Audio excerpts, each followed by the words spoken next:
आदाब ते सत श्री अकाल। हाज़र है जी आज प्रोग्राम लैके अज दे मुद्दे। हमेशा की तरह मेरे नाल अज दे मेहमान ने सरदार इंद्रदीप सिंह जी। आओ पहले इन्हां दा स्वागत करते हैं। सत श्री अकाल। सत श्री अकाल जी। किद्दां तबीयतां? बस वधिया जी, रब दी मेहर है जी, पूरी फर्स्ट क्लास। प्रोग्राम इजाजत तो शुरू लो दो भी है जनाब, तुसी मालिक हो, करो शुरू। दर्शकों, काफ़ी दिनों बाद असीं प्रोग्राम चालू कर लगे दोबारा, क्योंकि कुछ हालात ऐसे सन, रुझेवें ऐसे सी कि असीं प्रोग्राम नहीं कर सके। उस लिए असीं माफ़ी चाहुंदे हैं और अज असीं बड़ा एक अहम मुद्दा फिर दोबारा लैके आए हैं। मुद्दा शुरू करिए उस तो पहला आपां साडे पंजाब दे मुख मंत्री सरदार भगवंत सिंह मान ने दूसरी शादी कर ली है। चलो गृहस्थी जीवन क्योंकि निभाना होंदा, संसार की रीत बनी है। ਵਧਾਈਆਂ जी उन्होंने, ते असीं साडे वल्लों अपना पंजाब वल्लों अपने पंजाब की पूरी टीम वल्लों बहुत बहुत ਵਧਾਈਆਂ। असीं उन्हां नूं मुबारकां दिंदे हां और सुखमई जीवन अपना बतीत करन अगे और समाज और पंजाब दे सेवा करन। यही असीं साडा आशीर्वाद है। और हुण मैं समझदा कि उन्होंने एक जीवन साथी भी मिल गया और होर एक उन्होंने सपोर्ट मिलेगी क्योंकि पढ़े लिखे ने। नहीं, जीवन साथी की लोड़ होंदी है जी, और जीवन साथी की जिंदगी च जरूरत होंदी है। और बड़ा वड्डा उन्होंने फैसला डेर करके किया, क्योंकि अज के युग दे विच ये चीज़ां एडी अहमियत नहीं रखदियां कि किंतु परंतु किया जाए। इस करके असीं फिर दोबारा उन्होंने मुबारकबाद देने। आओ असीं प्रोग्राम शुरू करते हैं। दर्शकों, हिंदुस्तान दे विच जो हालात विचर रहे ने डे बाई डे, ਉਹਦੇ ਵਿੱਚ NRI ਜਿਹੜੇ ਨੇ ਉਹ ਕੀ ਸੋਚਦੇ ਨੇ, ਕਿਉਂਕਿ NRI ਨੌਨ ਰੈਜ਼ੀਡੈਂਸ਼ੀਅਲ ਇੰਡੀਆ ਜਿਹੜੇ ਉਹ ਵੱਖਰੇ ਵੱਖਰੇ ਦੇਸ਼ਾਂ 'ਚ ਰਹਿੰਦੇ ਆ, ਅਮਰੀਕਾ, ਕੈਨੇਡਾ, ਆਸਟ੍ਰੇਲੀਆ, ਇੰਗਲੈਂਡ, ਹੋਰ ਵੀ ਮਤਲਬ ਮੇਰਾ ਖਿਆਲ ਵੀ NRI ਸਾਰੇ ਵਰਲਡ ਦੇ ਹਰ ਹਿੱਸੇ ਵਿੱਚ ਤਕਰੀਬਨ ਰਹਿੰਦੇ ਲੋਕ, ਖਾਸ ਕਰਕੇ ਪੰਜਾਬੀ ਔਰ ਗੁਜਰਾਤੀ। ਔਰ ਚਿੰਤਤ ਹੁੰਦੇ ਨੇ ਜਦੋਂ ਆਪਣੇ ਦੇਸ਼ ਦੇ ਹਾਲਾਤਾਂ ਨੂੰ ਵੇਖਦੇ ਨੇ। ਵੈਸੇ ਤਾਂ ਜਿਹੜੇ ਹਾਲਾਤ ਨੇ ਸਾਰੇ ਸੰਸਾਰ ਦੇ ਵਿੱਚ ਹੀ ਅੱਜ ਕੱਲ੍ਹ ਅਜੀਬੋ ਗਰੀਬ ਨੇ, ਔਰ ਇਹਨਾਂ ਹਾਲਾਤਾਂ ਦਾ ਅਸਰ ਜਿਹੜਾ ਆ ਉਹ ਹਿੰਦੁਸਤਾਨ ਦੀ ਰਾਜਨੀਤੀ 'ਤੇ, ਹਿੰਦੁਸਤਾਨ ਦੇ ਸਮਾਜਿਕ ਢਾਂਚੇ 'ਤੇ ਔਰ ਹਿੰਦੁਸਤਾਨ ਦੇ ਧਾਰਮਿਕ ਢਾਂਚਿਆਂ 'ਤੇ ਵੀ ਜ਼ਰੂਰ ਪੈਂਦਾ। ਕਿਉਂਕਿ ਅਗਰ ਅਸੀਂ ਇਤਿਹਾਸ ਵੇਖੀਏ, ਅਮਰੀਕਾ ਦਾ ਇਤਿਹਾਸ ਵੇਖੀਏ ਜਾਂ 1945 ਤੋਂ ਅਸੀਂ ਇਤਿਹਾਸ ਵੇਖੀਏ, ਤਾਂ ਜਿਹੜੇ ਦੇਸ਼ ਨੇ ਟ੍ਰਿਪਲ, ਉਹਨਾਂ ਦੀ ਜਨਸੰਖਿਆ ਜਿਹੜੀ ਹੈ ਟ੍ਰਿਪਲ ਹੋ ਚੁੱਕੀ ਹੈ, 3 ਗੁਣਾ ਵੰਡੇ ਜਾ ਚੁੱਕੇ ਨੇ। ਔਰ ਜਿਹੜਾ ਨੇਸ਼ਨ ਹੁੰਦਾ, ਨੇਸ਼ਨ ਦੀ ਕੋਈ ਉਮਰ ਨਹੀਂ ਹੁੰਦੀ, ਨੇਸ਼ਨ ਪਰਮਾਨੈਂਟ ਨਹੀਂ ਹੁੰਦਾ, ਉਹ ਹਾਲਾਤਾਂ ਦੇ ਮੁਤਾਬਕ ਕਿਤੇ ਵੀ ਡਿਵਾਈਡ ਹੋ ਸਕਦਾ। ਜਿਸ ਤਰ੍ਹਾਂ 1971 'ਚ ਬੰਗਲਾਦੇਸ਼ ਅਤੇ ਪਾਕਿਸਤਾਨ ਡਿਵਾਈਡ ਹੋ ਗਿਆ, 1947 'ਚ ਇਕੱਲਾ ਪਾਕਿਸਤਾਨ ਬਣਿਆ ਸੀ, ਲੇਕਿਨ ਹਾਲਾਤ ਐਸੇ ਡਿਵੈਲਪ ਕੀਤੇ ਕਿ ਉਹ 2 ਮੁਲਕ ਬਣ ਗਏ। ਇਸੇ ਤਰ੍ਹਾਂ ਕਈਆਂ ਮੁਲਕਾਂ ਦੇ ਵਿੱਚ ਇਸ ਤਰ੍ਹਾਂ ਦੀਆਂ ਮੂਵਮੈਂਟ, 60 ਮੂਵਮੈਂਟ ਦੇ ਕਰੀਬ ਸੀਜ਼ਨਸ ਮੂਵਮੈਂਟ ਚੱਲ ਰਹੀਆਂ ਨੇ, ਜਿਹੜੀਆਂ ਕਿ ਵੱਖਰੇ ਹਾਲਾਤਾਂ 'ਚੋਂ ਗੁਜ਼ਰ ਰਹੀਆਂ ਨੇ। ਔਰ ਅਗਰ ਇਹ ਚੀਜ਼ਾਂ ਸਿਰੇ ਚੜ੍ਹ ਵੀ ਜਾਂਦੀਆਂ ਨੇ ਤਾਂ ਮਿਲੀਅਨਸ ਆਫ ਪੀਪਲ ਜਿਹੜੇ ਉਹ ਡੈਥ ਹੋਏਗੀ, ਉਹਨਾਂ ਦੀ ਉਹ ਕਤਲੋਗਾਰਦ ਹੋਏਗੀ। ਔਰ ਬੜੇ ਹਾਲਾਤ ਜਿਹੜੇ ਆਉਣ ਵਾਲੇ ਨੇ ਬੜੇ ਅਜੀਬੋ ਗਰੀਬ ਨੇ। ਔਰ ਇਹਨਾਂ ਦੇ ਕਾਰਨ ਕੀ ਨੇ? ਇਹ ਆਰਥਿਕ ਕਾਰਨ ਨੇ ਜਾਂ ਵਾਤਾਵਰਨ ਦੇ ਕਾਰਨ ਨੇ ਜਾਂ ਧਾਰਮਿਕ ਕਾਰਨ ਨੇ। ਲੇਕਿਨ ਸਰਕਾਰਾਂ ਜਿਹੜੀਆਂ ਨੇ ਇਹਨਾਂ ਚੀਜ਼ਾਂ ਨੂੰ ਡਿਲੀਵਰ ਕਰਨ ਦੀ ਬਜਾਏ ਉਹ ਧਰਮ ਦਾ ਸਹਾਰਾ ਲੈ ਰਹੀਆਂ, ਚਾਹੇ ਉਹ ਅਮਰੀਕਾ ਹੋਵੇ, ਚਾਹੇ ਉਹ ਹਿੰਦੁਸਤਾਨ ਹੋਵੇ ਜਾਂ ਦੂਸਰੇ ਹੋਰ ਮੁਲਕ ਹੋਣ। ਮੈਂ ਸਰਦਾਰ ਇੰਦਰਦੀਪ ਸਿੰਘ ਨੂੰ ਕਹਾਂਗਾ ਵੀ ਉਹ ਚਾਨਣਾ ਪਾਉਣ ਕਿ ਅਮਰੀਕਾ ਦੇ ਵਿੱਚ ਵੀ, ਕਿਉਂਕਿ ਜਿਹੜੀ ਫੈਡਰਲ ਸਟੇਟ ਹੈ ਉਹ ਵੀ ਕਮਜ਼ੋਰ ਹੁੰਦੀ ਜਾ ਰਹੀ ਹੈ, ਔਰ ਹਿੰਦੁਸਤਾਨ ਦੇ ਵਿੱਚ ਵੀ ਜਿਹੜੀਆਂ ਸੰਸਥਾਵਾਂ ਨੇ ਫੈਡਰਲ ਸਟੇਟ ਹੈ ਉਹ ਵੀ ਕਮਜ਼ੋਰ ਹੁੰਦੀ ਜਾ ਰਹੀ ਹੈ। ਔਰ ਧਾਰਮਿਕ ਉਨਮਾਦ ਜਿਹੜਾ ਹੈ ਉਹ ਹਿੰਦੁਸਤਾਨ 'ਚ ਵੀ ਬੁਰੀ ਤਰ੍ਹਾਂ ਉੱਭਰ ਰਿਹਾ ਔਰ ਹੋਰਨਾਂ ਮੁਲਕਾਂ 'ਚ ਵੀ, ਈਵਨ ਕਿ USA ਵਿੱਚ ਵੀ ਬਹੁਤ ਤਰੀਕੇ ਨਾਲ ਵਾਈਟ ਜਾਂ ਰੇਸਿਜ਼ਮ ਜਾਂ ਕਾਸਟਿਜ਼ਮ ਦੇ ਰੂਪ ਦੇ ਵਿੱਚ ਉੱਭਰ ਰਿਹਾ। ਇਹਦੇ ਬਾਰੇ ਕੋਈ ਦੱਸੋ। ਸ਼ਰਮਾ ਜੀ, ਪਹਿਲਾਂ ਤਾਂ ਮੈਂ ਗੱਲ ਇੱਥੋਂ ਸ਼ੁਰੂ ਕਰਾਂਗਾ ਕਿ ਜਿਹੜੇ ਆਪਣੇ NRI ਭਰਾ ਹੈ ਉਹਨਾਂ ਦਾ ਦਿਮਾਗ ਤੇ ਇੱਥੇ ਹੈ ਬਾਹਰਲੇ ਦੇਸ਼ਾਂ 'ਚ, ਤੇ ਦਿਲ ਜਿਹੜਾ ਉਹਨਾਂ ਦਾ ਇੰਡੀਆ 'ਚ ਆਪਣੇ ਮੁਲਕ 'ਚ। ਸੋ ਜਦੋਂ ਵੀ ਕੋਈ ਵੀ ਘਟਨਾ ਭਾਰਤ 'ਚ ਹੁੰਦੀ ਹੈ ਤਾਂ ਇੱਥੇ ਸਾਰੇ ਜਿਹੜੇ ਲੋਕ ਹੈ ਖੁਸ਼ ਵੀ ਹੁੰਦੇ ਆ ਤੇ ਸਹਿਮ ਵੀ ਜਾਂਦੇ ਆ। ਠੀਕ, ਡਿਪੈਂਡ ਕਰਦਾ ਕਿ ਘਟਨਾ ਕਿੱਦਾਂ ਦੀ ਹੋਈ ਆ। ਸੋ ਇੱਥੇ ਮੈਂ ਬੜਾ ਹੈਰਾਨ ਹੁੰਨਾ, ਕਿਸੇ ਮਰਜ਼ੀ NRI ਦੇ ਘਰ ਚਲੇ ਜਾਓ, ਉਹਨਾਂ ਦੇ ਘਰਾਂ ਦੇ ਵਿੱਚ ਜਿਹੜੀ ਡਿਸਕਸ਼ਨ ਹੈ, ਜਿਹੜੇ ਟੈਲੀਵਿਜ਼ਨ ਹੈ, ਉਹ ਸਾਰੇ ਇੰਡੀਅਨ ਚੱਲ ਰਹੇ ਆ। ਜਿਹੜੀ ਡਿਸਕਸ਼ਨਸ ਦਾ ਟੌਪਿਕ ਹੈਗੇ ਆ ਉਹ ਸਾਰੇ ਇੰਡੀਅਨ ਹੈ।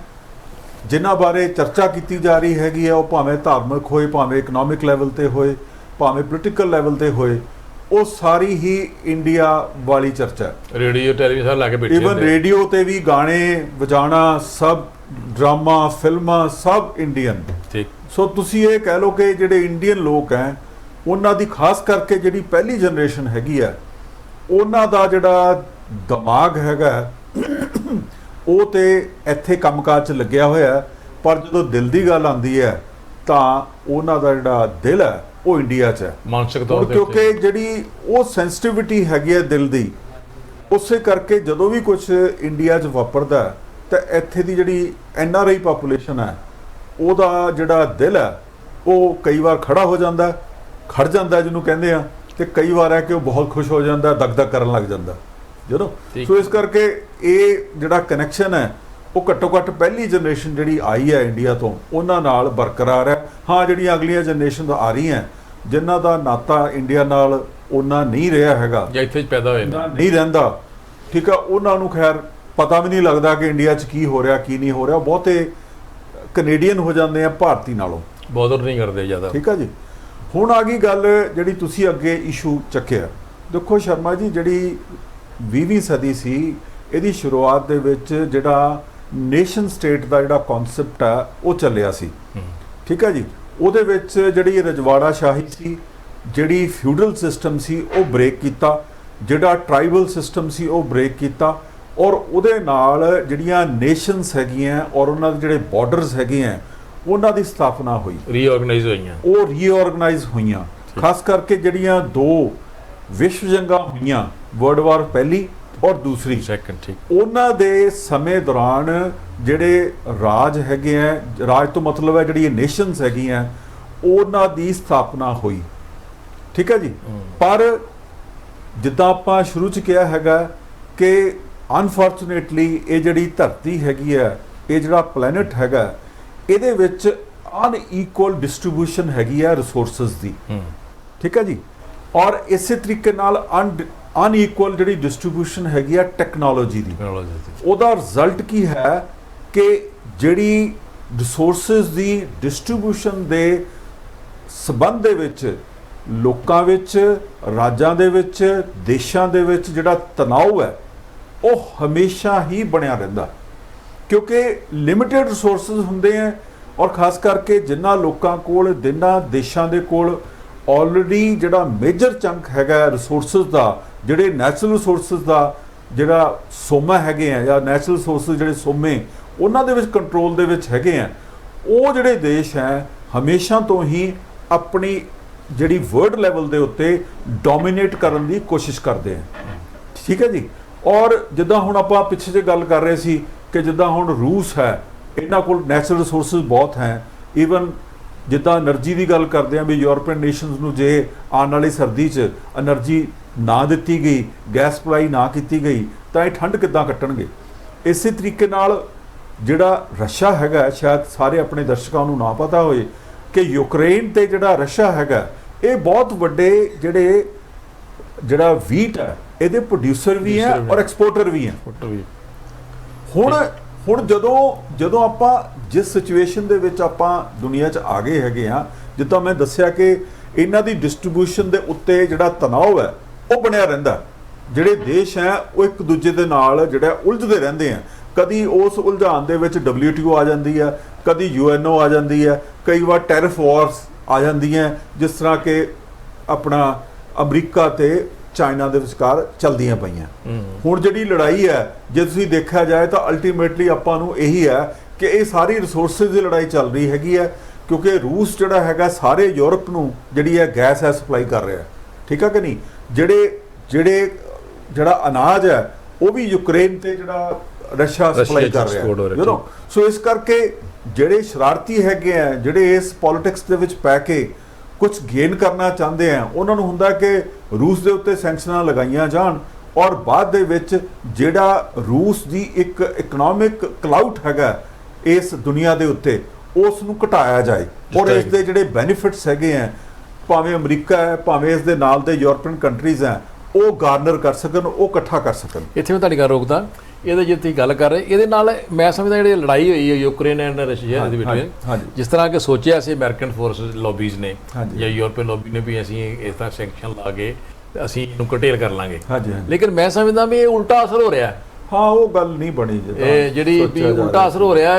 ਈਵਨ ਕਿ ਜਿਹੜੀਆਂ ਯੂਰਪੀਅਨ ਕੰਟਰੀ ਹੈ, ਕੈਨੇਡਾ, ਇੰਗਲੈਂਡ, ਫਰਾਂਸ, ਜਰਮਨ, ਇਹਨਾਂ ਦੀਆਂ ਇਕਨੋਮੀਆਂ, ਅਮਰੀਕਾ, ਈਵਨ ਕਿ ਅਮਰੀਕਾ ਵੀ, ਇਹਨਾਂ ਦੀ ਇਕਨੋਮੀ ਵੀ ਸ਼ੈਟਰ ਹੋ ਰਹੀ ਹੈ। ਇਨਫਲੇਸ਼ਨ ਰੇਟ ਆਫ ਇੰਟਰਸਟ ਵੱਧਦਾ ਜਾ ਰਿਹਾ, ਗੈਸ ਸੋਰਸ ਕਿੰਨੇ ਰੇਟ ਵੱਧਦੇ ਜਾ ਰਹੇ, ਇਹਦਾ ਮਤਲਬ ਬਹੁਤ ਜ਼ਿਆਦਾ ਉਹ ਗੱਲ ਬਣੀ ਨਹੀਂ। ਉਹ ਗੱਲ ਨਹੀਂ ਬਣੀ ਹੈ ਜਿਹਦੇ ਨਾਲ ਕੀਤਾ ਸੀ। ਹੁਣ ਇੱਥੇ ਮੈਂ ਇੱਕ ਚੀਜ਼ ਆਉਣਾ, ਜੇ ਤੁਸੀਂ ਗੱਲ ਕਰਨੀ ਚਾਹੁੰਦੇ ਕਿ ਹਾਂ, ਮੈਂ ਥੋੜਾ ਜਿਹਾ ਇਹਨੂੰ ਖਤਮ ਕਰਨਾ ਚਾਹੁੰਦਾ ਸੀ, ਗੱਲ ਨੂੰ ਕਨਕਲੂਡ ਕਰਨਾ ਚਾਹੁੰਦਾ ਸੀ, ਕਿਉਂਕਿ ਤੁਹਾਡਾ ਇਹ ਕੁਐਸਚਨ ਹੋਰ ਵੀ ਸੀ ਕਿ ਅੱਜ ਕੱਲ ਜਿਹੜੀਆਂ ਸਰਕਾਰਾਂ ਉਹ ਕੀ ਕਰ ਰਹੀਆਂ ਵੱਖ-ਵੱਖ ਕੰਟਰੀ 'ਚ, ਉਹ ਭਾਵੇਂ ਅਮਰੀਕਾ ਹੈ, ਭਾਵੇਂ ਇੰਡੀਆ ਹੈ, ਤੇ ਭਾਵੇਂ ਕੋਈ ਹੋਰ ਕੰਟਰੀ ਹੈ। ਦੇਖੋ ਸ਼ਰਮਾ ਜੀ, ਜਿਹੜੀਆਂ ਜਦੋਂ ਤੁਹਾਡੇ ਕੋਲ ਲਿਮਿਟਡ ਰਿਸੋਰਸਿਸ ਹੋਣ ਔਰ ਉਹਦੇ ਵਿੱਚ ਕਾਣੀ ਵੰਡ ਹੋਏ, ਅਨਈਕੁਅਲ ਜਿਹੜਾ ਹੈ ਸਿਸਟਮ ਹੋਏ, ਉਹਦੇ ਵਿੱਚ ਜਿਹੜਾ ਤਣਾਅ ਹੈਗਾ ਉਹ ਕਈ ਵਾਰ ਵੰਡ ਤੱਕ ਚਲਾ ਜਾਂਦਾ, ਸੈਸੈਸ਼ਨ ਤੱਕ ਚਲਾ ਜਾਂਦਾ। ਹੁਣ ਜਿੱਦਾਂ ਹੈ, ਜਦੋਂ ਆਪਣੇ ਪੰਜਾਬ 'ਚ ਹੈ, ਭਾਵੇਂ ਅਸਾਮ 'ਚ ਰਿਹਾ, ਭਾਵੇਂ ਉਹ ਤੁਹਾਡਾ ਜਿਹੜਾ ਸੀ ਜਿਹੜਾ ਬੰਗਾਲ ਸੀ, ਉਹ ਹਰ ਜਗ੍ਹਾ ਦੇ ਉੱਤੇ ਜਿਹੜੀ ਹੈ ਸੈਸੈਸ਼ਨਿਸਟ ਮੂਵਮੈਂਟ ਜਿਹੜੀਆਂ ਹੈਗੀਆਂ ਉਹ ਕਦੋਂ ਚੱਲਦੀਆਂ, ਜਦੋਂ ਤੁਸੀਂ ਉਹਦੇ ਬਣਦੇ ਜਿਹੜੇ ਹੱਕ ਹੈ ਉਹਨਾਂ ਨੂੰ ਡਿਨਾਈ ਕਰਦੇ ਹੋ। ਔਰ ਉਸ ਚੀਜ਼ ਦੀ ਪੂਰਤੀ ਲਈ ਉਹ ਕਹਿੰਦੇ ਆ ਕਿ ਦੇਖੋ ਸਾਨੂੰ ਤਾਂ ਇੰਡੀਪੈਂਡੈਂਟ ਜਿਹੜਾ ਹੈਗਾ ਸਥਾਨ ਚਾਹੀਦਾ, ਉਹ ਭਾਵੇਂ ਖਾਲਿਸਤਾਨ ਹੋਏ, ਭਾਵੇਂ ਜਿਹੜਾ ਇਹਨਾਂ ਦਾ ਹੈਗਾ ਸੀ ਗੋਰਖਾਲੈਂਡ ਸੀ, ਭਾਵੇਂ ਅਸਾਮ ਵਾਲੇ ਕਹਿੰਦੇ ਸੀ, ਭਾਵੇਂ ਸਾਡੇ ਤਾਮਿਲ ਵਾਲੇ ਕਹਿੰਦੇ ਸੀ ਕਿ ਸਾਨੂੰ ਆਪਣਾ ਵੱਖਰਾ ਸਥਾਨ ਚਾਹੀਦਾ। ਪਹਿਲੇ ਸਥਾਨ ਤਾਂ ਆਪਾਂ ਦੋ ਪਹਿਲਾਂ ਬਣਾ ਹੀ ਚੁੱਕੇ ਸੀ, ਪਹਿਲਾਂ ਆਪਾਂ ਪਾਕਿਸਤਾਨ ਬਣਾ ਚੁੱਕੇ ਸੀ, ਹਾਂਜੀ, ਉਸ ਤੋਂ ਬਾਅਦ ਉਹ ਬੰਗਲਾਦੇਸ਼ ਬਣ ਗਿਆ। ਸੋ ਇਹਨਾਂ ਸਥਾਨਾਂ ਤੋਂ ਇਲਾਵਾ ਬਾਕੀ ਜਿਹੜੀ ਸਥਾਨਾਂ ਦੀ ਜਿਹੜੀ ਸਟੋਰੀ ਹੈ ਉਹ ਤੁਹਾਨੂੰ ਪਤਾ ਹੈ ਕਿ ਜਦੋਂ 1990 ਦੇ ਵਿੱਚ ਜਦੋਂ ਰੈਜ਼ੋਲੂਸ਼ਨ ਆਫ ਰਸ਼ੀਆ ਹੋਇਆ ਤਾਂ ਕਿੰਨੇ ਸਥਾਨ ਉਹਦੇ ਵਿੱਚੋਂ ਨਿਕਲ ਕੇ ਗਏ, ਕੰਟਰੀ ਬਣ ਗਏ। ਸੋ ਕਹਿਣ ਤੋਂ ਮਤਲਬ ਹੈ ਜਦੋਂ ਰਿਸੋਰਸਿਸ ਲਿਮਿਟਡ ਹੋਣ ਔਰ ਹਰ ਬੰਦਾ, ਦੇਖੋ ਇਹ ਸ਼ਰਮਾ ਜੀ ਕਈ ਵਾਰੀ ਨਾ ਮੈਂ ਇਸ ਤੇ ਡੀਪਲੀ ਸੋਚਿਆ, ਤੇ ਕਈ ਵਾਰੀ ਨਾ ਜਿਹੜੀਆਂ ਸਾਡੀਆਂ ਸਬ ਨੈਸ਼ਨੈਲਿਟੀਜ਼ ਹੈ, ਜਿੱਦਾਂ ਹੁਣ ਸਿੱਖ ਹੈਗੇ ਆ, ਕ੍ਰਿਸਚੀਅਨਸ ਹੈਗੇ ਆ, ਮੁਸਲਮਾਨ ਭਾਈਚਾਰਾ ਹੈਗਾ ਆਪਣਾ ਇੰਡੀਆ ਦੇ ਵਿੱਚ, ਇਹ ਐਕਚੁਅਲੀ ਸਬ ਨੈਸ਼ਨੈਲਿਟੀਜ਼ ਹੈਗੀਆਂ।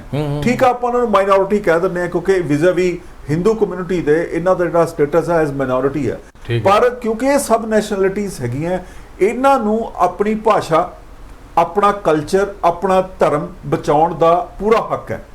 ਜਦੋਂ ਇਹਨਾਂ ਨੂੰ ਕਿਸੇ ਪੱਖੋਂ ਕੋਲਡ ਸ਼ੋਲਡਰਿੰਗ ਹੁੰਦੀ ਹੈ ਜਾਂ ਕਿਸੇ ਪੱਖੋਂ ਜਿਹੜੀਆਂ ਉਸ ਵੇਲੇ ਦੀਆਂ ਜਿਹੜੀਆਂ ਮੌਜੂਦਾ ਸਰਕਾਰਾਂ ਹੈਗੀਆਂ ਉਹ ਪ੍ਰੋਪਰ ਵੇ ਨਾਲ ਡੀਲ ਨਹੀਂ ਕਰਦੀਆਂ, ਤਾਂ ਇਹ ਜਿਹੜੇ ਫੋਰਸਿਸ ਹੈਗੀਆਂ ਉਹ ਕਿਸੇ ਨਾ ਕਿਸੇ ਰੂਪ ਦੇ ਵਿੱਚ ਕੋਈ ਨਾ ਕੋਈ ਐਕਸਟ੍ਰੀਮ ਸਟੈਪ ਚੱਕਦੀਆਂ। ਇੱਥੇ ਆਉਣਾ ਪੁਆਇੰਟ ਤੇ ਆਉਣਾ। ਹਾਂਜੀ, ਅੱਛਾ, ਇੱਥੇ ਇੱਕ ਚੀਜ਼ ਜਿਹੜੀ ਨਿਕਲਦੀ ਹੈ ਵੀ ਜਿਹੜੇ ਸਟੇਟਸਮੈਨ ਸਨ, ਹਾਂਜੀ, ਲੀਡਰਸ਼ਿਪ ਚਾਹੇ ਪਾਵਰ 'ਚ ਹੋਵੇ ਜਾਂ ਆਪੋਜੀਸ਼ਨ 'ਚ ਹੋਵੇ, ਉਹਨਾਂ ਦੀ ਵੈਲਿਊ ਹੁੰਦੀ ਸੀ।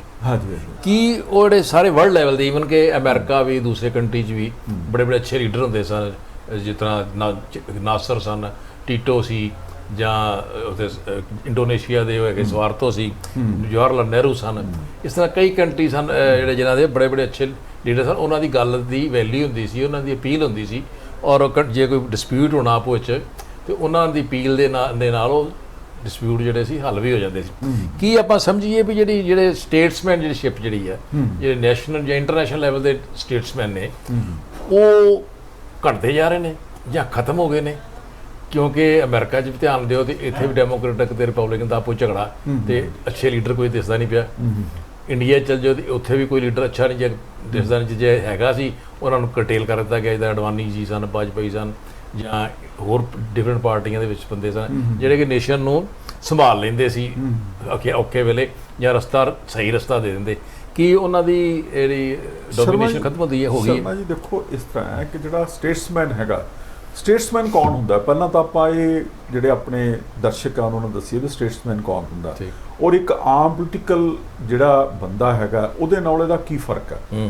ਦੇਖੋ ਸਟੇਟਸਮੈਨ ਸ਼ਰਮਾ ਜੀ ਉਹ ਹੁੰਦਾ ਜਿਹੜਾ ਕਿ ਆਮ ਪੋਲੀਟੀਕਲ ਬੰਦੇ ਦੀ ਬਜਾਏ ਆਪਣੇ ਜਿਹੜੇ ਇਮੀਡੀਏਟ ਪੋਲੀਟੀਕਲ ਜਿਹੜੇ ਉਹਦੇ ਕਹਿ ਲਓ ਕਿ ਵੀ ਜਿਹੜੇ ਉਹਦੇ ਰਾਈਟਸ ਹੈਗੇ ਆ ਉਹਨਾਂ ਤੋਂ ਉੱਠ ਕੇ ਜਿਹੜਾ ਜਿਹਨੂੰ ਕਹਿੰਦੇ ਆ ਕ੍ਰਾਸ ਬੋਰਡ ਜਾਂ ਕ੍ਰਾਸ ਪਾਰਟੀ ਲਾਈਨ, ਜਿੱਦਾਂ ਡਾਕਟਰ ਰਾਮਨੋਹਰ ਲੋਹੀਆ ਵਗੈਰਾ, ਜਦੋਂ ਕ੍ਰਾਸ ਪਾਰਟੀ ਲਾਈਨ, ਜਦੋਂ ਹੁਣ ਆਪਣੇ ਜਵਾਹਰ ਲਾਲ ਨਹਿਰੂ ਸੀ, ਜਦੋਂ ਇਹਨਾਂ ਨੇ ਆਪਣਾ ਪਹਿਲੀ ਵਾਰ ਸਹੁੰ ਚੁੱਕੀ ਐਜ਼ ਪ੍ਰਾਈਮ ਮਿਨਿਸਟਰ, ਤਾਂ ਇਹਨਾਂ ਨੇ ਮਤਲਬ ਕਿ ਪਾਰਟੀ ਨਹੀਂ ਵੇਖੀ, ਸ਼ਾਮਾ ਪ੍ਰਸਾਦ ਮੁਖਰਜੀ ਵਗੈਰਾ ਤੱਕ ਲੈ ਸਾਰੇ ਹੀ ਪਾਰਟੀਆਂ ਤੋਂ ਬੰਦੇ ਜਿਹੜੇ ਆ ਇਹਨਾਂ ਨੇ ਆਪਣੀ ਕੈਬਨਿਟ 'ਚ ਲੈ ਲਏ। ਠੀਕ ਕਿਉਂਕਿ ਇਹਨਾਂ ਨੂੰ ਇਹ ਲੱਗਦਾ ਸੀ ਕਿ ਅਸੀਂ ਦੇਸ਼ ਨੂੰ ਅੱਗੇ ਬਿਲਡਅਪ ਕਰਨਾ ਹੈ ਔਰ ਇਸ ਬਿਲਡਅਪ ਕਰਨ ਦੇ ਵਿੱਚ ਹਰ ਬੰਦੇ ਦਾ ਆਪਣਾ ਯੋਗਦਾਨ ਹੋਏਗਾ।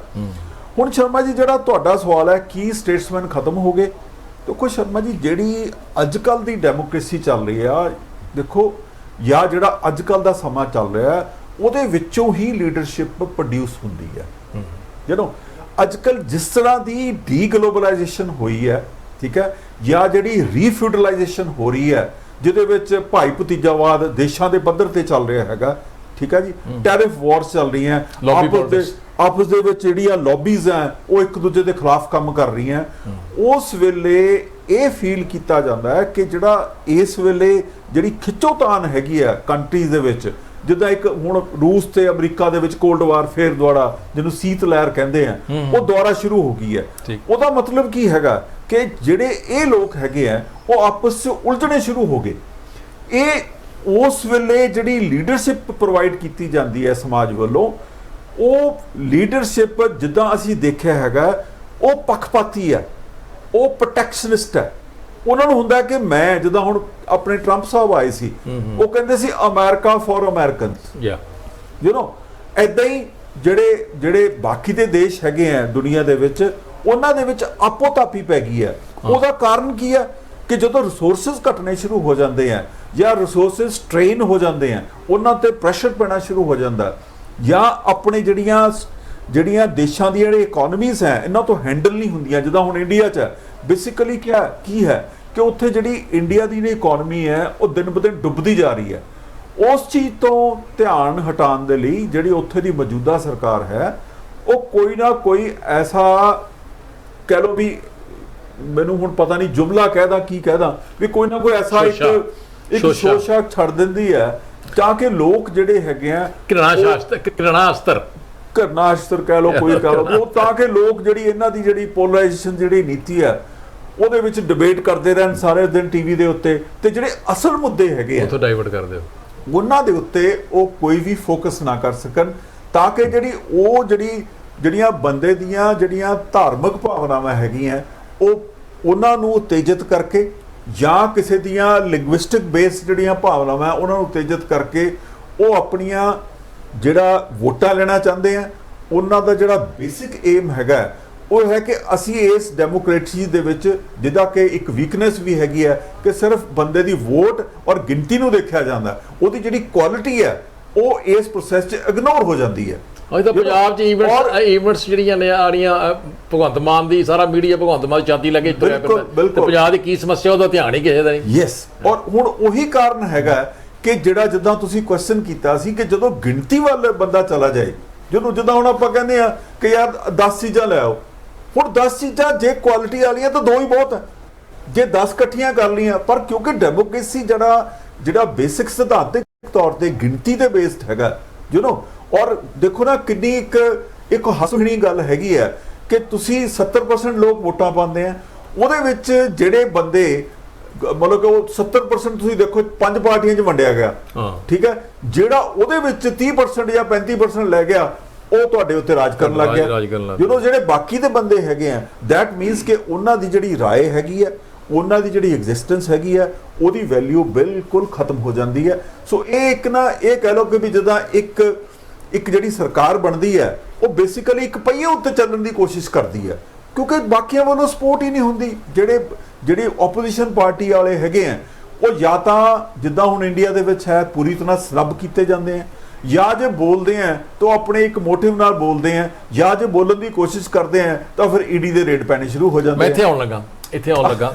ਚਲੋ ਇੱਥੇ ਆਉਣ ਜਿਹੜੀ ਵੇਖੋ ਨਾ ਇਹ ਜਿਹੜੀ ਚੀਜ਼ ਉੱਪਰ ਕੇ ਆ ਰਹੀ ਹੈ, ਚਾਹੇ ਉਹ ਅਮਰੀਕਾ ਲੈ ਲਓ, ਚਾਹੇ ਦੂਸਰੇ ਕੰਟਰੀ ਲੈ ਲਓ, ਇੰਡੀਆ ਵੀ ਲੈ ਲਓ, ਖਾਸ ਕਰਕੇ ਅੱਜ ਕੱਲ੍ਹ ਅਮਰੀਕਾ ਦਾ ਅਸਰ ਇੰਡੀਆ 'ਤੇ ਕਾਫੀ ਹੋ ਰਿਹਾ ਹੈ। ਹਾਂਜੀ ਹਾਂਜੀ, ਕਿਉਂਕਿ ਇੰਡੀਆ ਜਿਹੜੀਆਂ ਪੋਲੀਟੀਕਲ ਪਾਰਟੀਆਂ, ਹਾਂਜੀ ਹਾਂਜੀ, ਚਾਹੇ ਉਹ ਅਮਰੀਕਾ ਦੀ ਡੈਮੋਕ੍ਰੇਟਿਕ ਪਾਰਟੀ ਹੈ ਜਾਂ ਰਿਪਬਲਿਕਨ ਪਾਰਟੀ ਹੈ, ਹਾਂਜੀ, ਉਹ ਪਾਰਟੀਆਂ ਨਾ ਰਹਿੰਦੀਆਂ ਹੋਈਆਂ, ਉਹ ਹੁਣ ਉਹ ਪਾਰਟੀਆਂ ਦੀ ਸ਼ੇਪ ਨਹੀਂ ਰਹਿ ਗਈ, ਉਹ ਲੌਬੀਇਸਟ ਦੇ ਹੱਥਾਂ 'ਚ ਆ ਗਈਆਂ। ਹਾਂ ਲੌਬੀਇਸਟ, ਉਹ ਲੌਬੀਇਸਟ ਜਿਹੜੀਆਂ ਲੀਡਰ ਡਿਵੈਲਪ ਕਰਨਾ ਚਾਹੁੰਦੀਆਂ, ਉਹ ਲੀਡਰ ਉਹ ਅਮਰੀਕਾ 'ਚ ਵੀ ਇਹ ਕੁਝ ਹੋ ਰਿਹਾ, ਔਰ ਇੰਡੀਆ 'ਚ ਵੀ ਆਪਾਂ ਬਹੁਤ ਦੂਰ ਨਹੀਂ ਜਾਂਦੇ, ਆਪਾਂ ਇੰਡੀਆ 'ਚ ਵੀ ਆ ਜਾਂਦੇ ਹਾਂ। ਇੱਕ ਸ਼ਰਮਾ ਜੀ ਕਾਰਪੋਰੇਟਾਈਜ਼ ਹੋ ਗਿਆ ਸਾਰਾ ਸਿਸਟਮ। ਉਹੀ ਮੈਂ ਕਰਨ ਲੱਗਾ ਨਾ ਵੀ ਜਿਨ੍ਹਾਂ ਕੋਲ ਸਾਰੇ ਸਾਧਨ ਜਿਨ੍ਹਾਂ ਨੇ ਗ੍ਰੈਬ ਕਰ ਲਏ, ਐਕਸਪਲੈਟ ਕਰ ਲਏ, GDP ਸਾਰੀ ਐਕਸਪਲੈਟ ਕਰ ਲਈ ਹੈ। ਬਿਲਕੁਲ ਠੀਕ। ਔਰ ਇਕਨੋਮਿਕਸ ਜਿਹੜੀ ਆ, ਜਿਹੜੀ ਇੰਬੈਲੈਂਸਿੰਗ ਇਕਨੋਮਿਕਸ ਦਾ ਹੋ ਰਿਹਾ, ਇਹੀ ਕਾਰਨ ਨੇ। ਔਰ ਇੰਡੀਆ 'ਚ ਕੀ ਹੈ, ਇੰਡੀਆ 'ਚ ਜਿਹੜੀ ਫੈਡਰਲ ਢਾਂਚਾ ਜਿਹੜਾ ਉਹ ਅਸਲੀ ਨਿਭ ਨਹੀਂ ਰਿਹਾ। ਨਹੀਂ ਨਿਭ ਰਿਹਾ। ਸਟੇਟ ਦੀਆਂ ਪਾਵਰਸ ਨੂੰ ਕਟੇਰ ਕੀਤਾ ਜਾ ਰਿਹਾ, ਔਰ ਸੈਂਟਰ ਦੀ ਮੋਨੋਪੋਲੀ ਹੋ ਰਹੀ ਹੈ, ਔਰ ਫੰਡਸ ਨੂੰ ਸਾਰਾ ਕੰਟਰੋਲ ਕੀਤਾ ਜਾ ਰਿਹਾ, ਔਰ ਉਹਦੀ ਮਰਜ਼ੀ ਆ। ਅਗਰ ਕੋਈ ਬੋਲਦਾ ਤੇ ਉਹਦੀਆਂ ਸਰਕਾਰਾਂ ਤੋੜ ਦਿੱਤੀਆਂ ਜਾਂਦੀਆਂ। ਜਿੱਦਾਂ ਰੀਸੈਂਟਲੀ ਆਪਣੇ ਮਹਾਰਾਸ਼ਟਰ 'ਚ ਹੋਇਆ ਵੀ ਬੰਦੇ ਖਰੀਦ ਲਏ, ਕੋਈ ਪੁੱਛਣ ਵਾਲਾ ਨਹੀਂ। ਹੁਣ ਦੂਜੇ ਪਾਸੇ ਜਿਹੜਾ ਨੂਪਰ ਸ਼ਰਮਾ ਦਾ ਕੇਸ ਸੁਪਰੀਮ ਕੋਰਟ ਨੇ ਜੱਜਸ ਨੇ ਕਮੈਂਟਸ ਦਿੱਤੇ ਹੈ, ਔਰ ਸਹੀ ਉਹਨਾਂ ਨੇ ਕਮੈਂਟਸ ਦਿੱਤੇ ਹੈ, ਔਰ ਉਹਨਾਂ ਨੂੰ ਜੱਜਸ ਨੂੰ ਇੰਸਟੀਟਿਊਸ਼ਨ ਨੂੰ ਸਨੱਬ ਕਰਨ ਵਾਸਤੇ ਜਿਹੜੀਆਂ 32 ਜਿਹੜੇ ਐਕਸ ਜਨਰਲ ਨੇ ਉਹਨਾਂ ਦਾ ਬਿਆਨ ਆਇਆ, ਤੇ ਜੱਜਸ ਦਾ ਔਰ ਐਕਸ ਬਿਊਰੋਕਰੇਟਸ ਦਾ, ਉਹ ਮਤਲਬ ਸੋਚਿਆ ਸਮਝਿਆ ਇੱਕਦਮ 3-4 ਦਿਨਾਂ ਬਾਅਦ ਬਿਆਨ ਆ ਗਿਆ, ਔਰ ਜੱਜਾਂ ਦੇ ਉੱਤੇ ਅਟੈਕ ਕੀਤਾ ਗਿਆ। ਪ੍ਰੈਜ਼ੀਡੈਂਟ ਜੱਜ ਜਿਹੜੇ ਵਰਕਿੰਗ ਜੱਜ ਨੇ ਉਹਨਾਂ ਦੇ ਅਟੈਕ ਕਰਤਾ ਜਦ ਵੀ ਇਹਨਾਂ ਨੇ ਰਿਮਾਰਕਸ ਨਹੀਂ ਸੀ ਚਾਹੀਦੇ। ਇਹਦਾ ਮਤਲਬ ਇਹ ਆ ਵੀ ਜਿਹਦੇ ਕੋਈ ਐਸਾ ਤਰੀਕੇ ਨਾਲ ਜਿਹੜਾ ਫੈਡਰਲ ਢਾਂਚਾ ਜਿਹੜਾ ਬਣਿਆ ਸੀ, ਉਹਦੀ ਸੈਂਟਰ ਦੀ ਜਿਹੜੀ ਮੋਨੋਪੋਲੀ ਹੈ ਜਾਂ ਸੈਂਟਰ ਦੀ ਪਾਵਰ ਹੈ, ਬਿਲਕੁਲ ਠੀਕ ਹੈ, ਜਿਹਨੂੰ ਕਹਿੰਦੇ ਆਟੋਕ੍ਰੇਸੀ ਡਿਵੈਲਪ ਹੁੰਦੀ ਜਾ ਰਹੀ ਹੈ, ਔਰ ਉਹਦੇ ਨਾਲ ਸਰਕਾਰਾਂ ਵੀ ਉਲਟਾਈਆਂ ਜਾ ਰਹੀਆਂ, ਔਰ ਜਿਹੜੀਆਂ ਆ ਦੇਖ ਲਓ ਮਹਾਰਾਸ਼ਟਰ 'ਚ ਕੀ ਹੋਇਆ, ਮਹਾਰਾਸ਼ਟਰ ਫੰਡਸ ਵੀ ਕੰਟਰੋਲ ਕੀਤੇ ਜਾ ਰਹੇ ਆ, ਔਰ ਜਿਹੜੀਆਂ ਕਨਸਟੀਟਿਊਸ਼ਨਲ ਇੰਸਟੀਟਿਊਸ਼ਨ ਬਾਹਰ ਰੋੜੀ ਜਾਂਦੀ ਆ, ਕਨਸਟੀਟਿਊਸ਼ਨਲ ਇੰਸਟੀਟਿਊਸ਼ਨ ਜਿਹੜੀਆਂ ਆਮ ਟਵਿਸਟਿੰਗ ਹੋ ਰਹੀ ਹੈ, ਜਿਹੜਾ ਕਿ ਸੁਪਰੀਮ ਕੋਰਟ ਤੇ ਜਾਂ ਕੋਰਟਸ ਤੇ ਲੋਕਾਂ ਦਾ ਮਾੜਾ ਮੋਟਾ ਵਿਸ਼ਵਾਸ ਹੈਗਾ ਸੀ, ਉੱਤੇ ਵੀ ਦਬਾਅ ਪਾਇਆ ਜਾ ਰਿਹਾ। ਬਿਲਕੁਲ ਕਿ ਖਬਰਦਾਰ ਜੇ ਤੁਸੀਂ ਕੋਈ ਐਸੀ ਹਰਕਤ ਕੀਤੀ ਤੇ ਜਿਹੜੀ ਸੋਸ਼ਲ ਜਿਹੜੀਆਂ ਸਿਵਲ ਲਿਬਰਟੀ ਦੀਆਂ ਜਾਂ ਸਿਵਲ ਇੰਸਟੀਟਿਊਸ਼ਨ NGOs ਬਣੀਆਂ, ਫੰਡਾਮੈਂਟਲ ਰਾਈਟਸ ਐਂਡ ਲਿਬਰਟੀਜ਼ ਉਹਨਾਂ ਕੋਲੋਂ ਅਟੈਕ ਕਰਵਾ ਦਿੱਤਾ ਜਾਂਦਾ। ਇਹਦੇ ਬਾਰੇ ਦੱਸੋ ਵੀ ਇਹ ਮਤਲਬ ਇਹ ਚੀਜ਼ਾਂ ਚਾਹੁੰਦੇ ਕੀ ਨੇ, ਕਿ ਇਹ ਇਕਨੋਮਿਕਸ ਨੂੰ ਜਾਂ ਐਕਸਪਲੈਟ ਕਰਨ ਦੇ, ਜਾਂ ਇਕਨੋਮਿਕਸ ਦੀ ਆਪਣੇ ਹੱਥ ਕਰਨਾ ਚਾਹੁੰਦੇ, ਜਾਂ ਜਿਹੜੇ 4-5 ਘਰਾਣੇ ਨੇ ਹਿੰਦੁਸਤਾਨ 'ਚ ਉਹ ਸਰਕਾਰ ਚਲਾ ਰਹੇ ਨੇ ਵੀ ਕੋਈ ਬੋਲੋ ਨਾ, ਔਰ ਇਹਨਾਂ ਚੀਜ਼ਾਂ ਤੇ ਅਟੈਕ ਕਰਕੇ, ਇੰਸਟੀਟਿਊਸ਼ਨ ਅਟੈਕ ਕਰਕੇ ਤੇ ਡਰਾ ਲਓ ਲੋਕਾਂ ਨੂੰ। ਸ਼ਰਮਾ ਜੀ ਤੁਸੀਂ ਬਿਲਕੁਲ ਜਿਹੜੀ ਸਿਚੁਏਸ਼ਨ ਹੈ ਇਸ ਵੇਲੇ ਇੰਡੀਆ ਦੀ, ਉਹ ਬਹੁਤ ਵਧੀਆ ਤਰੀਕੇ ਨਾਲ ਐਕਸਪਲੇਨ ਕਰ ਦਿੱਤਾ ਹੈਗਾ ਕਿ ਜਿਹੜੀ ਸਰਕਾਰ ਹੈਗੀ ਆ ਉਹ ਪੋਲਰਾਈਜੇਸ਼ਨ ਦੀ ਨੀਤੀ ਉੱਤੇ ਚੱਲ ਰਹੀ ਆ, ਉਹਦੇ ਨਾਲ ਲੋਕਾਂ ਦੀਆਂ ਧਾਰਮਿਕ ਭਾਵਨਾਵਾਂ ਨੂੰ ਭੜਕਾ ਕੇ ਉਹਨਾਂ ਦਾ ਧਿਆਨ ਜਿਹੜਾ ਹੈਗਾ ਉਹ ਇਕਨੋਮਿਕ ਮੁੱਦਿਆਂ ਤੋਂ ਹਟਾ ਦਿੰਦੀ ਹੈ, ਔਰ ਇਸ ਪ੍ਰੋਸੈਸ ਦੇ ਵਿੱਚ ਜਿਹੜੇ ਵੱਡੇ ਕਾਰਪੋਰੇਟ ਘਰਾਣੇ ਹੈਗੇ ਆ ਉਹਨਾਂ ਦੀਆਂ ਝੋਲੀਆਂ ਭਰ ਰਹੀ ਹੈ, ਤਾਂ ਕਿ ਆਉਣ ਵਾਲੇ ਸਮੇਂ ਦੇ ਵਿੱਚ ਜਿਹੜੀ ਨੈਕਸਟ ਇਲੈਕਸ਼ਨ ਹੈਗੀ ਆ 2024 ਦੀ, ਉਹ ਇਹ ਜਿਹੜੀ ਮੋਦੀ ਸਰਕਾਰ ਹੈਗੀ ਆ ਉਹ ਆਰਾਮ ਦੇ ਨਾਲ ਜਿੱਤ ਸਕੇ। ਧਰਮ ਦਾ ਪੋਲਰਾਈਜੇਸ਼ਨ, ਹਾਂਜੀ ਹਾਂਜੀ ਸ਼ਰਮਾ ਜੀ। ਅੱਛਾ, ਉਹਦੇ ਵਿੱਚ ਇਹ ਹੈ ਵੇਖੋ ਹੁਣ ਇਹ ਆ ਤੇ ਗਈ, ਇਹਨਾਂ ਧਮਕਾ ਵੀ ਲਿਆ, ਸਭ ਕੁਝ ਕਰ ਲਿਆ। ਰਿਲੀਜਨ ਜਿਹੜਾ ਆ ਮਾਈਨੋਰਿਟੀਜ਼, ਹਾਂਜੀ ਹਾਂਜੀ ਕਹਿੰਦੇ ਜੀ ਅਸੀਂ ਬਹੁਤ ਸਾਡਾ ਹਿੰਦੂ ਧਰਮ 'ਚ ਜਿਹੜਾ ਇਹਨਾਂ ਬਹੁਤ ਜ਼ੁਲਮ ਹੁੰਦੇ ਰਹੇ, ਲੇਕਿਨ ਜਦ ਕਿ ਧਰਮ ਦਾ ਕੰਮ ਕੋਈ ਨਹੀਂ ਹੁੰਦਾ ਰਾਜਸਭਾ ਚਲਾਉਣ ਵਾਸਤੇ, ਧਰਮ ਸਪੋਰਟ ਕਰਦਾ। ਤੇ ਹੁਣ ਜਦੋਂ ਅਗਰ ਆਪਾਂ ਇਤਿਹਾਸ ਨੂੰ ਨਾਲ ਲਈ ਜਾਵਾਂਗੇ, ਪੂਰੇ ਇਤਿਹਾਸ ਨੂੰ, ਤੇ ਕੰਟਰੀ ਦੇ ਇੱਕ ਹੈਗਾ ਨਹੀਂ ਸੀ ਹਿੰਦੁਸਤਾਨ, ਇੱਕ ਸਬ ਕੰਟੀਨੈਂਟ ਸੀ, ਡਿਫਰੈਂਟ ਕੰਟਰੀਜ਼, ਸਟੇਟਾਂ ਸਨ। ਹੁਣ ਜਿਹੜੀ ਚੀਜ਼ ਮਾਈਨੋਰਿਟੀ ਨੂੰ ਦਬਾ ਲਿਆ ਜਾਵੇ, ਸਪੋਜ਼ ਠੀਕ ਹੈ, ਸਰਕਾਰ ਦੀ ਸਟੇਟ ਦੀ ਸਪੋਰਟ ਹੈ ਨਾ, ਜਿੱਦਾਂ ਗੁਜਰਾਤ ਜਿਸ ਤਰ੍ਹਾਂ ਹੋਇਆ, ਜਾਂ ਪੰਜਾਬ 'ਚ ਜਿੱਦਾਂ ਹੋਇਆ 1984 ਦੇ ਵਿੱਚ, ਜਾਂ ਦੰਗੇ ਹੋਏ, ਜਾਂ ਪੰਜਾਬ 'ਚ ਦਰਬਾਰ ਸਾਹਿਬ 'ਤੇ ਅਟੈਕ ਹੋਇਆ, ਔਰ ਕਿਤਨਾ ਏਜੰਸੀਆਂ ਪੈਰਲਲ ਇਨਫਲੇਟ ਕਰ ਗਈਆਂ, ਔਰ ਪੰਜਾਬ ਦਾ ਕਿੰਨਾ ਨੁਕਸਾਨ ਹੋਇਆ, ਉਹ ਵੀ ਮਿਨੋਰਿਟੀ ਸੀ, ਔਰ ਦੂਸਰੀ ਮਿਨੋਰਿਟੀਆਂ ਵੀ ਹਿੰਦੁਸਤਾਨ 'ਚ ਹੈਗੀਆਂ ਨੇ, ਉਹਨਾਂ ਨੂੰ ਸਨੱਬ ਕੀਤਾ ਜਾ ਰਿਹਾ, ਇਕਨੋਮਿਕਲੀ ਉਹਨਾਂ ਨੂੰ ਅਪਰੂਵਡ ਕੀਤਾ ਜਾ ਰਿਹਾ, ਉਹਨਾਂ ਨੂੰ ਕੋਈ ਜੌਬ ਦੇ ਵਿੱਚ ਜਾਂ ਉਹਨਾਂ ਦੇ ਕੋਈ ਪ੍ਰੋਗਰਾਮ ਨਹੀਂ ਦਿੱਤੇ ਜਾ ਰਹੇ, ਉਹਨਾਂ ਨੂੰ ਕਰਟੇਲ ਕੀਤਾ, ਉਹਨੂੰ ਡਰਾਇਆ ਜਾ ਰਿਹਾ। ਕੀ ਟੌਰਚਰ ਕਰਕੇ ਅਸੀਂ ਕਿਸੇ ਵੀ ਕਮਿਊਨਿਟੀ ਨੂੰ, ਆਪਾਂ ਪੰਜਾਬ 'ਚ ਟੌਰਚਰ ਕੀਤਾ ਬਹੁਤ, ਠੀਕ ਹੈ, ਉਹਦਾ ਦਿੱਲੀ 'ਚ ਰਿਐਕਸ਼ਨ ਵੀ ਹੋਇਆ, ਦਿੱਲੀ 'ਚ ਜੈਨੋਸਾਈਡ ਵੀ ਹੋਇਆ, ਇਸੇ ਤਰ੍ਹਾਂ ਹੁਣ ਹਿੰਦੁਸਤਾਨ 'ਚ ਆ ਰਿਹਾ, ਗੁਜਰਾਤ 'ਚ ਹੋਇਆ। ਠੀਕ ਹੈ। ਕਿ ਜਿਹੜਾ ਇਹ ਟੌਰਚਰ ਕਰਕੇ ਅਸੀਂ ਕਮਿਊਨਿਟੀਜ਼ ਨੂੰ ਮਿਨੋਰਿਟੀ ਕਮਿਸ਼ਨ ਡਰਾ ਕੇ ਸਟੇਟ ਦੀ ਸਪੋਰਟ ਦੇ ਨਾਲ, ਉੱਦਾਂ ਤਾਂ ਕਿਸੇ ਦੀ ਹਿੰਮਤ ਨਹੀਂ ਹੁੰਦੀ, ਲੇਕਿਨ ਜਿੰਨਾ ਚਿਰ ਸਟੇਟ ਦੀ ਸਪੋਰਟ ਨਾ ਹੋਵੇ ਉਹਨਾਂ 'ਚ ਕੁਝ ਨਹੀਂ ਹੋ ਸਕਦਾ। ਕਿ ਇਹ ਚੀਜ਼ਾਂ ਅਡਾਪਟ ਕਰਕੇ ਅਸੀਂ ਟੈਰਰਿਜ਼ਮ ਵੱਲ ਨਹੀਂ ਵਧ ਰਹੇ, ਜਾਂ ਨੇਸ਼ਨ ਨੂੰ ਆਪਾਂ ਟੈਰਰਿਜ਼ਮ ਦੀ ਝੋਲੀ 'ਚ ਨਹੀਂ ਪਾ ਰਹੇ? ਇਹਦੇ ਬਾਰੇ ਦੱਸੋ ਕੁਝ। ਦੇਖੋ ਸ਼ਰਮਾ ਜੀ, ਜਿਹੜਾ ਸਟੇਟ ਹੈ ਨਾ ਜੀ, ਉਹਦਾ ਜਿਹੜਾ ਮੂਲ ਆਧਾਰ ਹੈ, ਪਹਿਲਾਂ ਆਪਾਂ ਨੂੰ ਉਹ ਸਮਝਣਾ ਪਏਗਾ ਕਿ ਮੂਲ ਆਧਾਰ ਕੀ ਹੈ। ਸ਼ਰਮਾ ਜੀ 5 ਮਿੰਟ ਰਹਿ ਗਏ, 5-6 ਮਿੰਟ ਆਪਾਂ ਹਾਂ ਬਸ। ਮੂਲ ਆਧਾਰ ਕੀ ਹੈ? ਮੂਲ ਆਧਾਰ ਇਹ ਹੈ ਕਿ ਜਦੋਂ ਦੀ ਆਪਾਂ ਸ੍ਰਿਸ਼ਟੀ 'ਚ ਆਏ ਆ, ਜਦੋਂ ਦੀਆਂ ਜਿਹਨੂੰ ਕਹਿ ਲਓ ਕਿ ਆਪਣਾ ਪ੍ਰਾਈਵੇਟ ਪ੍ਰਾਪਰਟੀ ਦਾ ਕੰਮ ਸ਼ੁਰੂ ਹੋਇਆ, ਜਦੋਂ ਆਪਾਂ ਲੈਂਡ ਵਿੱਚ ਆਏ ਆ, ਜਦੋਂ ਕਿ ਆਪਾਂ ਐਗਰੀਕਲਚਰ ਦਾ ਕੰਮ ਸ਼ੁਰੂ ਕੀਤਾ, ਔਰ ਇਕੋਨਮੀਜ਼ ਜਿਹੜੀਆਂ ਹੈਗੀਆਂ ਉਹ ਇੱਕ ਨੇਸ਼ਨ ਦੇ ਤੌਰ ਤੇ ਇਮਰਜ ਕੀਤੀਆਂ ਹੈਗੀਆਂ, ਉਹਦੇ ਵਿੱਚ ਜਿਹੜੀ ਗੱਲ ਦੇਖਣ ਵਾਲੀ ਆਈ ਹੈਗੀ ਹੈ ਕਿ ਜਿਹੜੇ ਲੋਕ ਹੈਗੇ ਆ ਉਹ ਇਗਨੋਰ ਹੋਏ ਆ, ਯੂ نو। ਔਰ ਤੁਸੀਂ ਇੱਕ ਮਿੰਟ ਥੋੜਾ ਕੁਐਸਚਨ ਦੱਸੋਗੇ ਮੇਰੇ? ਵੀ ਜਿਹੜੀ ਅਸੀਂ ਰਿਲੀਜੀਅਨ ਨੂੰ ਮਿਨੋਰਿਟੀ ਨੂੰ ਸਨੱਬ ਕਰ ਰਹੇ ਹਾਂ, ਹਾਂ ਸਨੱਬ ਕਰਕੇ ਜਿਹੜਾ ਇਹ ਟੌਰਚਰ ਕਰਦੇ ਆ, ਹਾਂ, ਉਹਦੇ ਵਿੱਚ ਕੀ ਹੁੰਦਾ ਕਿ ਜਦੋਂ ਸਟੇਟ ਟੌਰਚਰ ਕਰਦੀ, ਜਦੋਂ ਇਹ ਧਰਮ, ਇਹਦੇ ਨਾਲ ਕੀ ਹੁੰਦਾ ਕਿ ਧਰਮ ਔਰ ਜਿਹੜਾ ਪੋਲਿਟਿਕਸ ਹੈਗਾ ਇਹ ਇਨਸੈਪਰੇਬਲ ਬਣ ਜਾਂਦਾ ਕਿਸੇ ਪੱਧਰ ਦੇ ਉੱਤੇ ਜਾ ਕੇ। ਤੁਸੀਂ ਦੇਖਿਆ ਹੋਣਾ ਹੈ ਕਿ ਸ਼ੁਰੂ ਤੋਂ ਲੈ ਕੇ ਹੁਣ ਤੱਕ ਕੋਈ ਵੀ ਰਾਜਾ ਜਿਹੜਾ ਹੈਗਾ ਉਹ ਰਾਜ ਨਹੀਂ ਸੀ ਕਰ ਸਕਦਾ ਜਿੰਨਾ ਚਿਰ ਉਹਨੂੰ ਤਿਲਕ ਨਹੀਂ ਸੀ ਲਾਉਂਦਾ ਕੋਈ। ਠੀਕ ਹੈ ਜੀ, ਠੀਕ ਹੈ। ਸੋ ਇਹ ਜਿਹੜਾ ਤਿਲਕ ਲਾਉਣ ਦਾ ਮਤਲਬ ਇੱਕ ਰਸਮੀ ਨਹੀਂ ਹੈ, ਯੂ نو। ਤਿਲਕ ਲਾਉਣ ਦਾ ਮਤਲਬ ਹੈ ਕਿ ਤੁਹਾਨੂੰ ਧਰਮ ਦੀ ਸੈਂਕਸ਼ਨ ਹੈ, ਤੁਸੀਂ ਜੋ ਵੀ ਚੰਗਾ ਕਰੋ ਜਾਂ ਮਾੜਾ ਕਰੋ, ਤੁਹਾਨੂੰ ਜਿਹੜਾ ਧਰਮ ਹੈ ਉਹ ਸਪੋਰਟ ਕਰ ਰਿਹਾ, ਯੂ نو। ਇਸੇ ਕਰਕੇ ਜਿਹੜਾ ਤੁਸੀਂ ਕਹਿੰਦੇ ਹੋ ਕਿ ਇੱਕ ਡਿਵਾਈਨ ਕਿੰਗਸ਼ਿਪ ਦਾ ਜਿਹੜਾ ਕਨਸੈਪਟ ਹੈ ਉਸ ਨੂੰ ਜਿਹੜਾ ਪਸਾਰਿਆ ਗਿਆ, ਯੂ نو। ਹੁਣ ਆ ਗਿਆ ਕਿ ਇਹ ਜਿਹੜਾ ਪ੍ਰੋਸੈਸ ਹੈ ਧਰਮ ਦਾ ਤੇ ਰਾਜਨੀਤੀ ਦਾ, ਜਿਹੜਾ ਮਿਲਗੋਭਾ ਹੈਗਾ ਜਾਂ ਜਿਹੜੀ ਮਿਲੀ ਭੁਗਤ ਹੈ, ਉਹ ਅੱਜ ਵੀ ਬਹੁਤ ਸਾਰੇ ਸਟੇਟਾਂ ਦੇ ਵਿੱਚ, ਬਹੁਤ ਸਾਰੀਆਂ ਨੇਸ਼ਨਸ ਦੇ ਵਿੱਚ ਬੜੇ ਡੋਮੀਨੇਟ ਵੇ ਦੇ ਨਾਲ ਛਾਈ ਹੋਈ ਹੈ। ਠੀਕ। ਹੁਣ ਜਿੱਦਾਂ ਤੁਸੀਂ ਕੁਐਸਚਨ ਕੀਤਾ ਹੈਗਾ ਕਿ ਕੀ ਜਿਹੜੀਆਂ ਇਹੋ ਜਿਹੀਆਂ ਫੋਰਸਸ ਹੈਗੀਆਂ, ਜਦੋਂ ਤੁਸੀਂ ਪੋਲਿਟਿਕਸ ਨੂੰ ਜਿਹੜਾ ਹੈਗਾ ਧਰਮ, ਜਦੋਂ ਤੁਸੀਂ ਜਿਹੜੀ ਤੁਹਾਡੀ ਪੋਲਿਟਿਕਸ ਹੈ ਜੋ ਧਰਮ ਨੂੰ ਐਕਸਪਲੋਇਟ ਕਰਨ ਲੱਗ ਜਾਂਦੀ ਹੈ, ਔਰ ਇਸ ਹੱਦ ਤੱਕ ਐਕਸਪਲੋਇਟ ਕਰਨ ਲੱਗ ਜਾਂਦੀ ਹੈ ਕਿ ਜਿਹੜੀਆਂ ਉੱਥੇ ਦੀਆਂ ਜਿਹੜੀਆਂ ਮਾਈਨੋਰਿਟੀਜ਼ ਕਮਿਊਨਿਟੀਜ਼ ਹੈਗੀਆਂ ਉਹਨਾਂ ਨੂੰ ਤੁਸੀਂ ਸਾਈਡਲਾਈਨ ਕਰਨ ਲੱਗ ਜਾਂਦੇ ਹੋ, ਉਹਨਾਂ ਨੂੰ ਤੁਸੀਂ ਸੈਕੰਡ ਰੇਟ ਸਿਟੀਜ਼ਨਸ ਬਣਾ ਦਿੰਦੇ ਹੋ, ਤਾਂ ਉਹਦਾ ਰਿਜ਼ਲਟ ਕੀ ਹੁੰਦਾ? ਜਿੱਦਾਂ ਆਪਾਂ ਪਿਛਲੀ ਵਾਰੀ ਡਿਸਕਸ ਕੀਤਾ ਸੀ, ਤਾਂ ਫਿਰ ਮਾਈਨੋਰਿਟੀਜ਼ ਵੱਲੋਂ ਇੱਕ ਬੈਕਲੈਸ਼ ਜਿਹੜਾ ਹੈਗਾ ਉਹ ਹਮੇਸ਼ਾ ਹੀ ਹੁੰਦਾ। ਜਦੋਂ ਵੀ ਆਪਾਂ ਦੇਖਦੇ ਆ ਉਸ ਦਾ ਜਿਹੜਾ ਬੈਲੈਂਸ ਹੈ ਸੋਸਾਇਟੀ ਵਿੱਚ ਹਮੇਸ਼ਾ ਹੁੰਦਾ।